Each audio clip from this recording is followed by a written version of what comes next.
Samahan niya ako, magtanim tayo ng bayabas. Bayabas na malalaki to.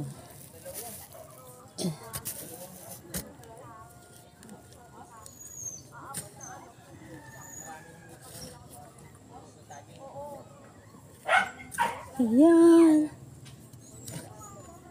Kailangan malaki yung butas para di siya nabunot.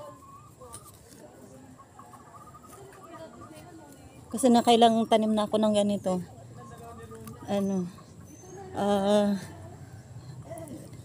Nawawala, binubunot pala ng biyanan ko dahil akala niya damo.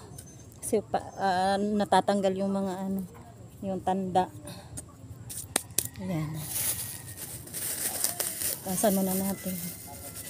At ilipat. Ay, na pala. Yan.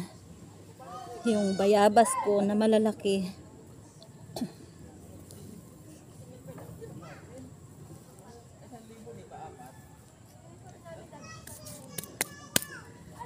Okay na. Katanim na ako.